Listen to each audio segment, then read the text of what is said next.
years of his life. We love our brother. We are so grateful that he's a part of our life, was a part of our lives, and a part of yours as well. I want to start by sharing a song, a little bit about a song. The song is called Side by Side, and it says, "Oh, we ain't got a barrel of money. Maybe we're ragged and funny, but we'll travel along singing our song side by side. When we were young, our big brother Ron at about the age of 7, through Rich at about the age of 3, Diana and I in the middle would dress up. Actually, our parents dressed us up. We were wearing red and white striped vests. We had little black canes, and we wore little top hats. And we were paraded around as a little tiny singing group. And we would sing that song.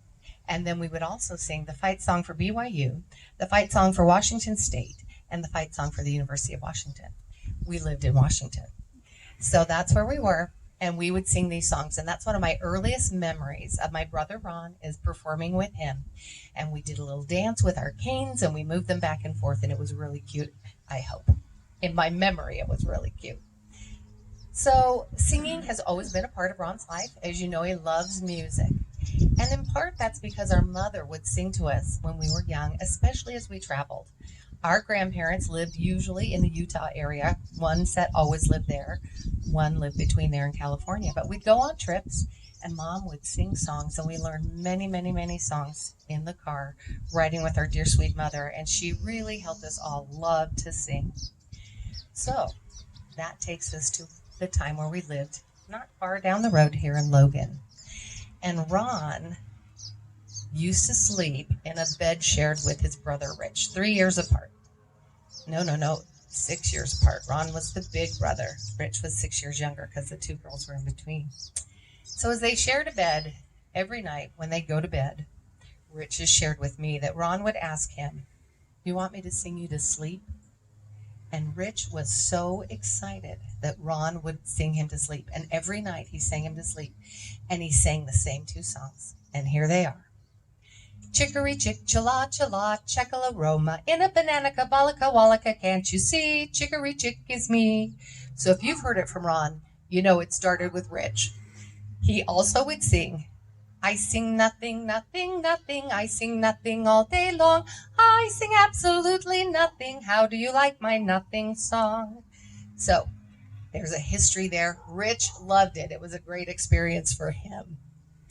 While living in Logan, another thing that Ron enjoyed doing that some of you may know about is he would occasionally go tubing down the Logan Canal. So when we were young, you could go right up the canyon, bring your own tubes, climb into that canal right at the spring. We brought brooms or big long sticks, and we would get into the canal. And I say we, I only got to do it once because I was young. But Ron and Diana got to do it many times. And they could tube from the beginning of that canal to the end of our street, down past the golf course, through the golf course, on down to the end of our road, get out with your tube and walk home. And so that was a fun thing that he enjoyed doing. As a boy, our Aunt Leah taught Ron how to ski, and he really terrified her.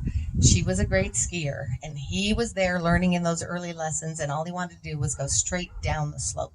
So he wouldn't do any turns. He would just get on those skis and go straight down. Terrified, poor Aunt Leah. But we know that he lived through it, and he loved it, so that's all good. When we moved to Reno, Ron played football at Reno High School, and he threw shot put on the track team. Did anybody here know that? One of the things that happened throwing shot put is Diana could recall that he hit his coach right in the middle of his thigh with the shot put. So the poor guy was in a little bit of pain there. While he may not have been the best shot putter, he was a great debater in high school. And he went to high school both in Reno and in Lincoln, Nebraska. And Ron really was great at debate, and they really appreciated him on the teams. And so that's another great skill he had. And maybe some of you have had a debate or two with Ron. I don't know who would have won. I recall that when Ron was in high school, he was very, very social. And he did go to 2 different high schools, and he could make friends anywhere. I think you've seen that as well. But the thing that impressed me the most about Ron was his ability as a teenager to share the gospel of Jesus Christ. And Ron would share the gospel with his friends. And he has friends both from Reno High School and Lincoln East High School who joined the church. because he was willing to open his mouth and share the gospel. So there were multiple teenagers that joined the church with, and he was a part of that experience. And I know as his younger sister, I was so impressed at his ability to share the gospel and bring it to people so that they loved it. And again, we've watched that throughout his entire life, but I remember seeing it as a young girl. I also was impressed when Ron bought his own guitar and taught himself how to play. And he loved to play the guitar and he loved to sing, but it was all self-taught and something that he did. He saved up that money and he bought it. One of the things he did to earn money when he was a teenager is he worked at the Yankee Brickyard, and this was in Lincoln, Nebraska. I'm telling you, you all missed something there because Ron was so buff by the end of that summer. He had a beautiful tan. He was hauling bricks everywhere. I didn't see the six-pack. I'm sure it was there. I saw everything, upper body and legs. I mean, the guy was so fit that summer that he worked at the Yankee Brickyard. Ron and John, our youngest brother, are 14 years apart. Hard to build a really close relationship because by the time you start having memories, you're probably around 3 or 4 years old. But John does remember a couple special things with Ron. And one was when Ron was a senior in high school, he took John to his choir class and had John perform for the other singers. And John remembered that being just a really special treat that he got to go and sing for Ron's high school choir.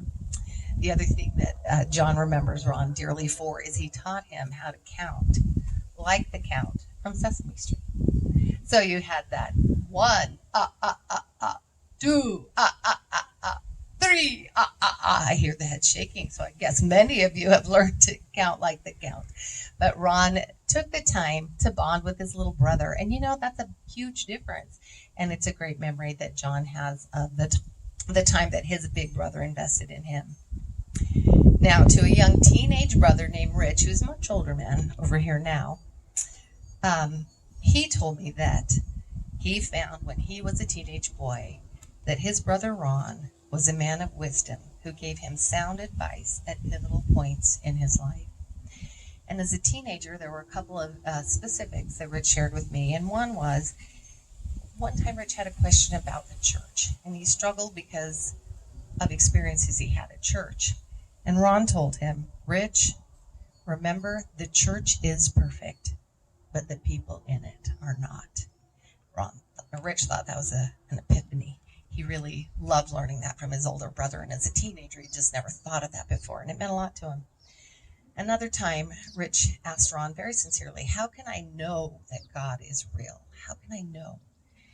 And again, Rich was just blown away when Ron's response was, why don't you ask him? Such a beautiful message. And we know that Ron was one to give counsel and who had wisdom. And he really was one who could give sound advice at a pivotal point in one's life. One other thing that Rich shared with me that was special to me was the fact that he went on a ride-along with Ron when Ron was a police officer, and Rich again being at least 6 years younger. And he said that to watch Ron interact and fulfill his role as a police officer was very inspirational to this younger brother. He said that he had great respect for Ron, greater than he'd ever had after going on that ride along. And he was so impressed with how professional he was without being crude, rude, or overbearing. He did have authority. He did take authority in that situation, but he had dignity as he worked with the people that day, and it really impressed Rich. Finally, I want to share just a couple more thoughts with you. In the early years of Ron's life, he wasn't only our dear brother whom we loved, but a true friend and a disciple of Christ, and I already shared about his missionary efforts. But when we were younger, there were no Daly cousins. We didn't have any cousins on the Daly side of the family. But my dad had two very good friends from his military years, Marv Higbee and his wife Lynn Higbee, who we called Uncle Marv and Aunt Lynn, and John and Barbara Reeves, who we called Uncle John and Aunt Barbara. Well, Brian Reeves shared on Facebook this last week his thoughts about Ron after he learned of his passing. So Brian, who really was like a cousin to us, who we always saw as cousins, he said, Ron was like family as we grew up. We always called him our cousin. He was closest to my older brother, Mark. When Mark passed away unexpectedly several years ago, Ron immediately jumped on a plane and was in Salt Lake as fast as anyone could get there. Ron was a huge comfort to our entire family, especially my mom, and she needed it. I know the Lord directed him to be there. The Lord knew, and she needed it.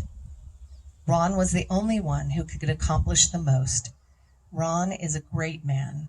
To the Daly family, I send our love from the Reese family. Brian. And finally, we had a neighbor in Nebraska. It was a family that were members of the church and lived about 4 or 5 doors down. And as our family grew up and their family grew up, we would, the kids especially, we'd run back and forth between these two homes. And the mother, whose name is Kathleen Snedden, and she lives here in Logan now, she said, "We knew him as a good young man, have lost contact, but in reading comments, see he was still a great person. Our condolences." I want to begin or end where I began. If I go back to the song Side by Side, it says, "Through all kinds of weather, what if the sky should fall? Just as long as we're together, it really doesn't matter at all. When they've all had their troubles and parted, we'll be the same as we started, just a traveling along, singing our song, side by side."